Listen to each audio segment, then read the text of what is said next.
So, one of my favorite things about fighting games is high-level mind games.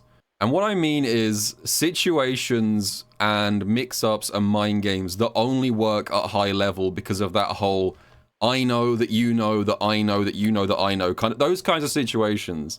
I love them so much. So today I want to highlight some examples of high-level mind games in Street Fighter 6, particularly things that would fail spectacularly if used on a mid-level player, but only work because you have faith that your opponent is also really good at the video game, right? Before we get started, I'd like to take a word from this video's sponsor, me. I made this video. I won't make you sit through several minutes of annoying crap about awful mobile games, but if you enjoyed the video, please hit subscribe. Cool, thanks, let's get into it. Alright, so I want to start off by highlighting this, and this is kind of the inspiration for this whole video segment. So I'm going to show you guys a couple of clips from the recent SFL EU matches of Infectious doing something that had a lot of people confused. And I want to explain what's going on and why it's actually a complicated high-level mind game. So let me show you the clips first, and then I'll explain it afterwards. So this is Ending Walker versus Infectious right now. He had it though. He did input it, I think. Maybe he thought it wouldn't kill. Level I think it would have. Yeah, spend it, send him to the corner. Absolutely, this is a big turnaround. Ending Walker with a face plant there. He knows he made an error. I think that would have killed even Marissa. Maybe it wouldn't have, but still the situation. Is he going to try and bait, or is he going to go for a command grab here? There's choices. Oh, that works out. And the hit, throwing Ending Walker off and being able to respond to that. Okay, Infectious lands the level 3. He takes Ending Walker to the corner. He has the plus frames, he has corner, he has Oki, and he tap parries. He takes this situation, this advantage in the corner, and he just parries and then goes back to neutral and then presses a button. Slightly odd situation. Now let me show you another clip real quick just to hit this point home. This time we got Infectious again. He's up against Angry Bird. Immediate pack throw. Was that factor? Yeah. Another level 3. Super long throw rate. It might have just been that. Mate. Same side, same corner, same position. He tap parries. Or maybe it was a bait. Huh. What is going on here? Why is Infectious repeatedly tap parrying on his own plus frames after a knockdown with level 3 in the corner? This is a high-level mind game, and let me explain why. To explain what's going on here, I have to explain the situation after Marissa's level 3. So after Marissa lands level 3, she does get plus frames here. I'm going to save state here. She's plus 14, right, after this knockdown. And a lot of Marissa players will use this cornered advantage state to continue their pressure. And so it's very common to see at mid and even high-level play, Marissa players after this knockdown will go in like this, right? They'll go in for a drive rush because plus 14 is not enough to like forward dash here. You need to drive rush. But good Street Fighter 6 players will know that actually if Marissa does a drive rush after her level 3, you can wake up super here. If I try and block here, I get hit. If I try and early cancel to jab, I get hit. If I go into, I don't know, Superman punch, I get hit. There is literally nothing you can do to bait this super once you've committed to the drive rush, right? So, because Infectious knows that his opponents have almost certainly done their homework, he also knows that his opponents are very, very likely to be buffering a super preemptively in response to Marissa's level 3.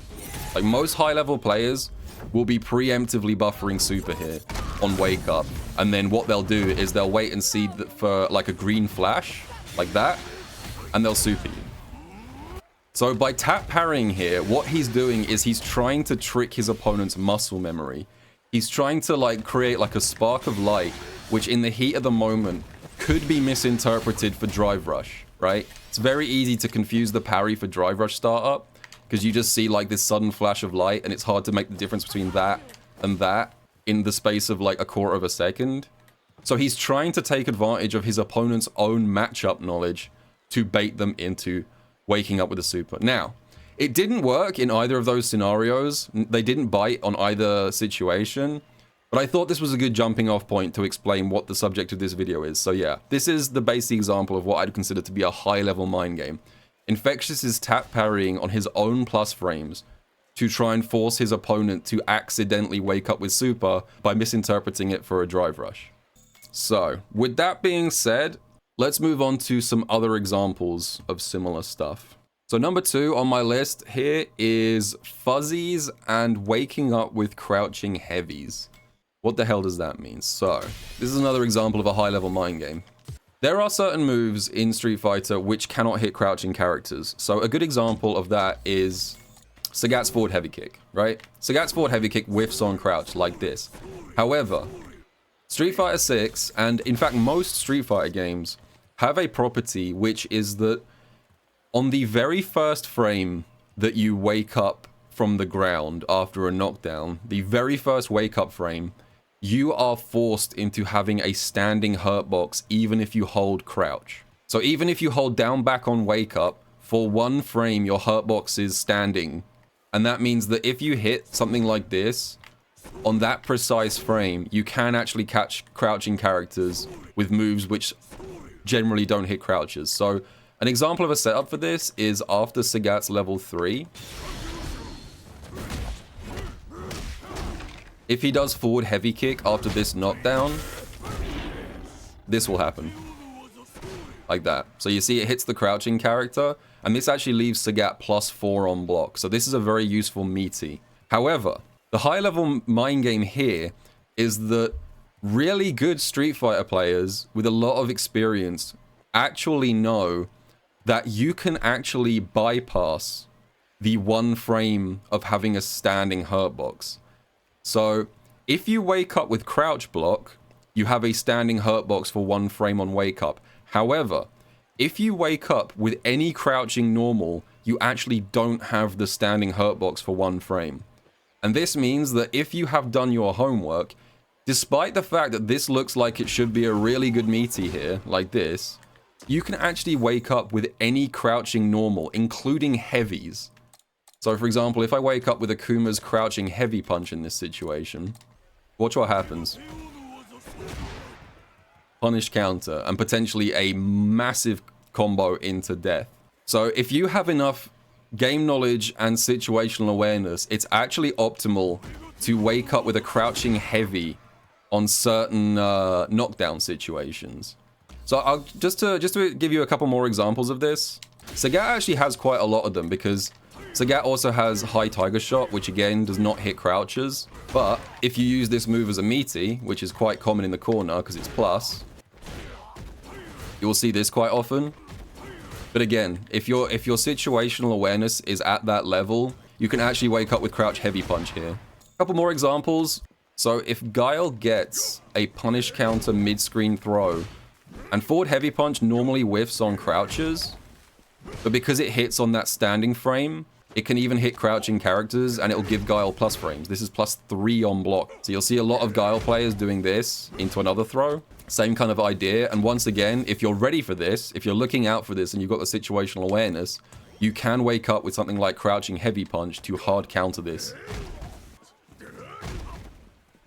Like that. So one last example is after Dhalsim's level 3, there is a manually timed setup here where you slightly delay a stand heavy kick with Dhalsim. Like that. And that also can hit crouches. And this is a fun one to lab because if I do this from the other side real quick, this happens.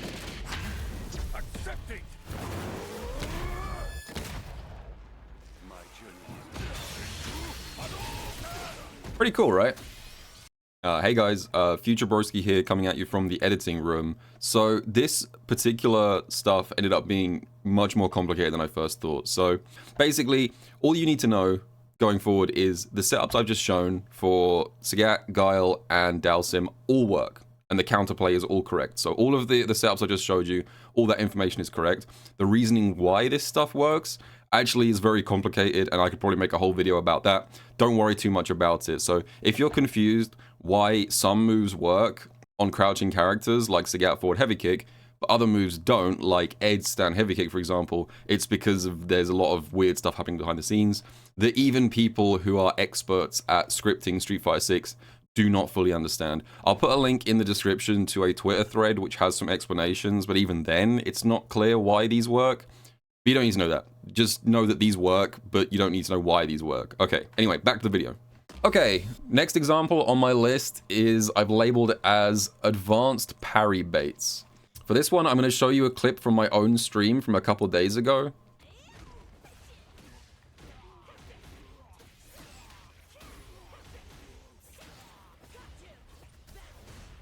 Hey, get baited.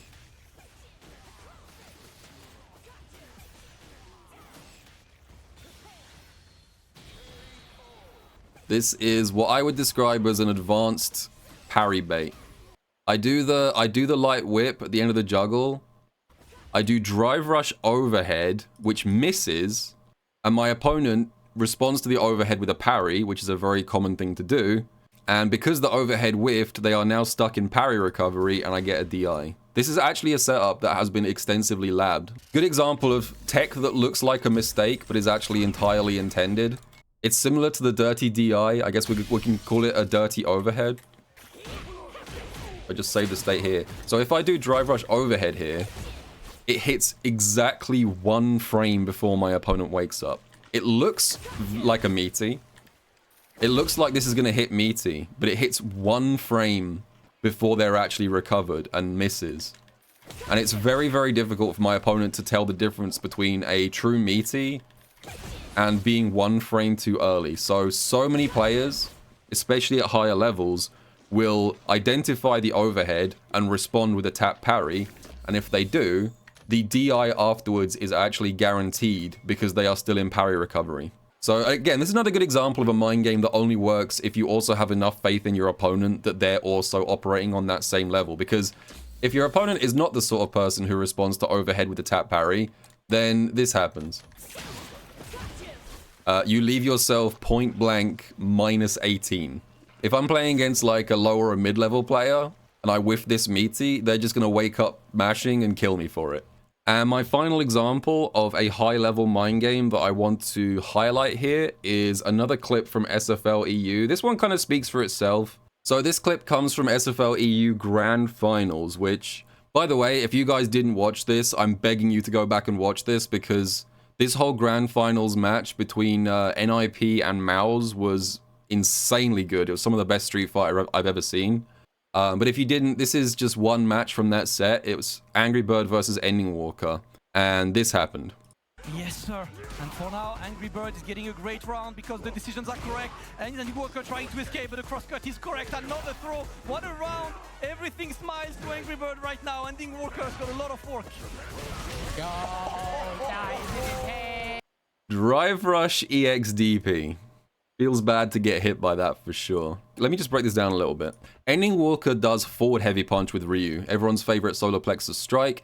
This is +3 on block, so it's very common for Ryu players to go for a frame trap or a throw afterwards. Now, because there's a slight separation between the two of them, Angry Bird feels relatively confident that Ending Walker is probably not going to go for a throw, because he's not quite point blank. There's a little bit of separation between them. So, on the assumption that Ending Walker is probably not going to go for a throw at this spacing, he decides to go for a perfect parry. Right? He parries here, but Ending Walker just shimmied. Ending Walker did not press anything, he just backed off. And now Angry Bird realizes that he is stuck in parry recovery in this position. So, what he does is he transitions from the parry into a drive rush, which is a very common thing to do. If you are stuck in parry recovery, it's very common to OS into a drive rush. But because Angry Bird knows that Ending Walker is an extremely good world-class player, he knows there is no way he's going to get away with this drive rush, right? Not only is this a drive rush that's reactable, but also, he's kind of shown his hand already. This was a very slow drive rush that was precipitated by a parry whiff. So that he whiffed parry for like 1/4 of a second and then drive rushed. So because Angry Bird knows that Ending Walker is an incredibly strong, incredibly talented, incredibly fast reaction time kind of player, there is no way he's going to get away with this drive rush. It is absolutely 100% going to get intercepted by a button here from Ending Walker. So, because he has so much faith in Ending Walker's reaction time, he knows the only way he can survive out of this drive rush is to correctly read that Ending Walker will try and check it and EXDP. This was the only play here that would have saved him. Anything else would have got him hit. But he knows he has to transition from the drive rush straight to EXDP to beat the drive rush check. DR special moves, Sleeping Face. I think this is fine. I think there's definitely degrees to this. Doing something like a drive rush into like Bison's Scissors to try and like punish a drive rush intercept is annoying. But I think in this case, credit where credit's due, this is an EXDP with the lowest health character in the game. Like if this EXDP doesn't go through, you've probably just lost the entire match. I don't think this is anywhere near as obnoxious as doing like drive rush into a safe special. This is definitely high risk, high reward. So I think this is fine. Anyway, I hope this video was useful, breaking down some high level mind games in Street Fighter 6. Just once again, if you enjoyed this, please hit subscribe, and I will see you guys all in the next video.